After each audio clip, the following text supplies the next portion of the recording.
Hello दोस्तों, हमारे Indian coaching YouTube channel में आप सभी का स्वागत है। मैं पिछले वीडियो में आप लोगों को लीट लकार तक पढ़ाया था। आज मैं आप लोगों को इस वीडियो में लोट लकार पढ़ाऊंगा। ठीक है, आइए देखते हैं लोट लकार।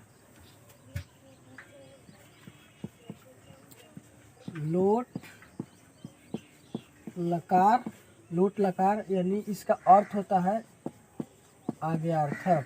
ठीक, आज्ञार्थक, ठीक है ना। इसका अर्थ होता है आज्ञार्थक। आज्ञार्थक का अर्थ होता है जैसे मतलब इसका मतलब होता है जैसे कोई आज्ञा हुआ या कोई अनुमति हुआ, उसमें हम लोग इसका इस ट्रांसलेशन में हम लोग इसका प्रयोग करते हैं। ठीक है ना। तो सबसे पहले मैं आप लोगों को बता दूं इसका परिभाषा क्या होता है। तो देखिए, इसका परिभाषा लोट लकार यानी ये मत लिखिए, चिकने में रहने दीजिए। लोट लकार इसका परिभाषा हुआ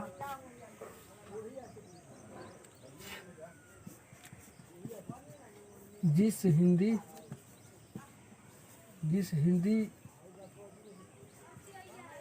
वाक्य में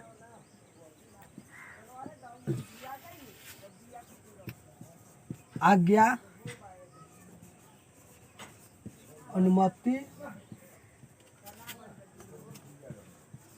अनुरोध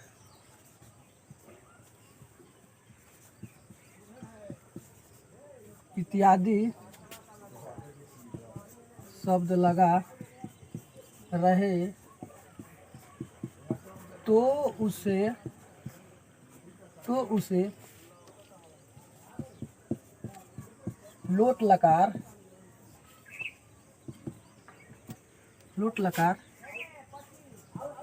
कहते हैं। ठीक, लोट लकार कहते हैं। ठीक है, इसका जैसे में आपका हुआ,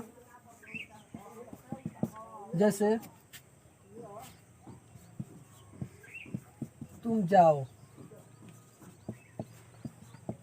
जाओ, तो इसका होगा त्वम गच्छ। ठीक है ना। इसका डिफिनीशन ये होला। ठीक, जिस हिंदी वाक्य में आज्ञा, अनुमति, अनुरोध इत्यादि शब्द लगा रहे तो उसे लोट लकार कहते हैं।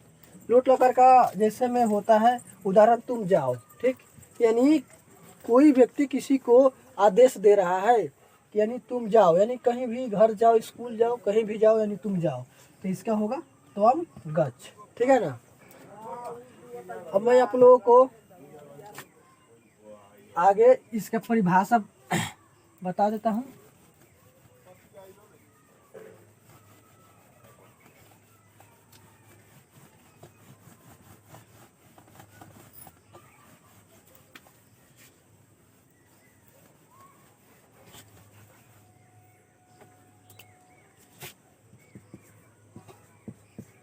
सॉरी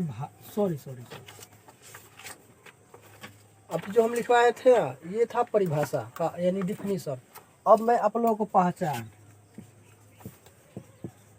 पहचान में इसका लिखवा देता हूँ, इसलिए कि पहचान नहीं होगा तो मान लेते हैं पांचों लकार हम पढ़ा देंगे तो उसमें आप लोगों को प्रॉब्लम होगा कि कौन सा लकार कौन ट्रांसलेशन कौन सा लकार के है।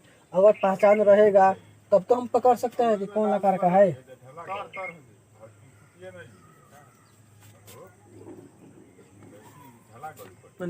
रुक।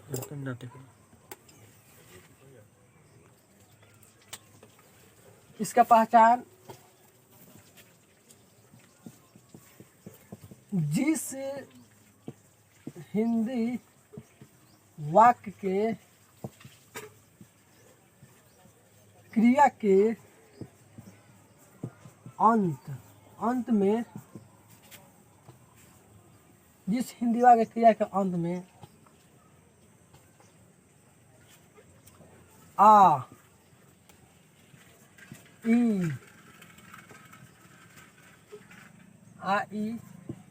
ओ, आइए, इत्यादि शब्द लगा रहे तो उसे लोट लकार का वाक्य कहते हैं। ठीक, इसका परिभाषा ये हुआ, जिस हिंदी वाक्य क्रिया के अंत में, यानी अंत में कोई भी ट्रांसलेशन है, उस ट्रांसलेशन के अंत में अगर आ रहता है, ई, ओ रहता है, या आगे रहता है, या इसमें इत्यादि लगा दिए हैं, कोई भी शब्द रहता है तो उसमें उसे हम किस लकार का वाक्य कहेंगे? लोट लकार का वाक्य कहेंगे। ठीक है ना। अब इसका जैसे मैं आपको बता दूं, जैसे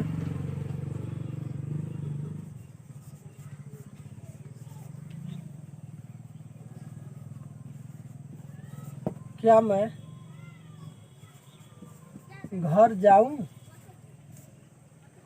क्या मैं घर जाऊं?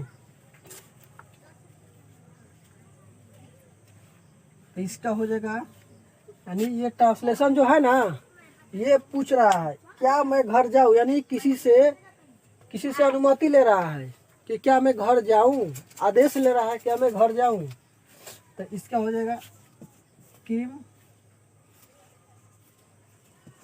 अहम गृहम, जाना का गौश धातु होता है, तू ताम अंतु अतम त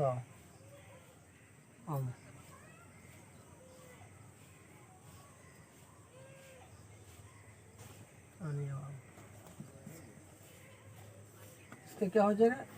गच्छामि। ये आपका पहचान हो गया। ठीक, पहचान ये आपका हो गया। देख लीजिए आप लोग।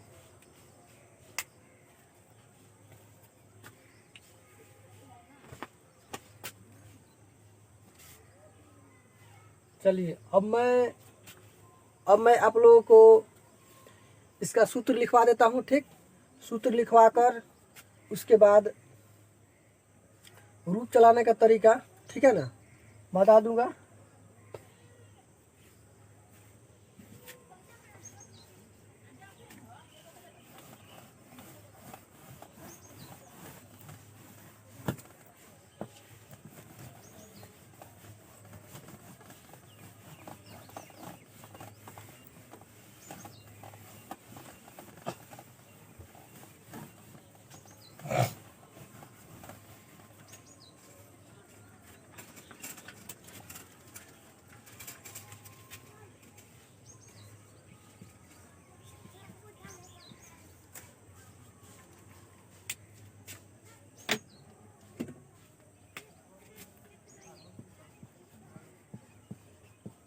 पुरुष का लाइन हो गया,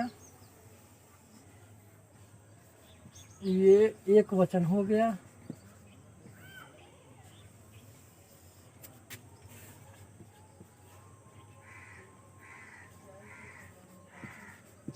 द्विवचन हो गया,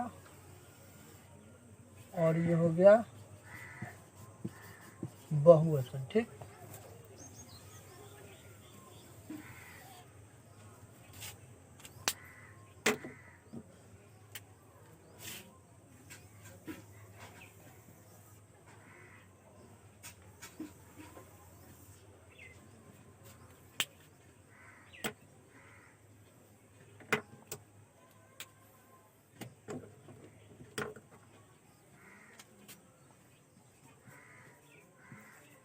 प्रथम पुरुष, मध्यम पुरुष, उत्तम पुरुष।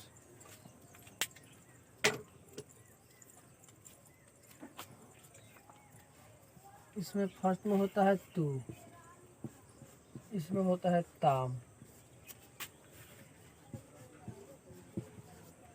अंतु, इसमें होता है अतम,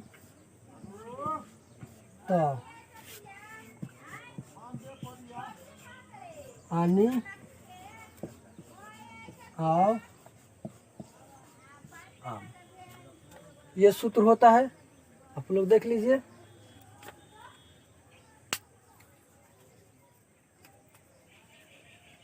सूत्र उतारने के बाद इतना आप लोग को ध्यान रखना है, जब याद करने के लिए तो याद हो जाएगा, लेकिन इतना ध्यान रखना है कि कोई भी सूत्र मतलब जो होता है ना, उसमें किसमें हलंत लगा है, किसमें विसर्ग लगा है, किसमें हलंत नहीं है, किसमें विसर्ग नहीं है, ये ध्यान में रखना है, ठीक है ना।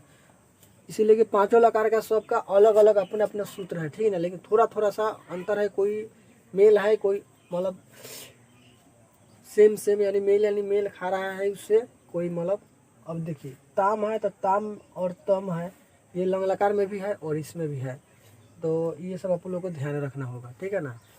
अब मैं आप लोगों को नेक्स्ट वीडियो में धातु पे रूप चलाने के लिए बताऊंगा, ठीक है ना। धन्यवाद।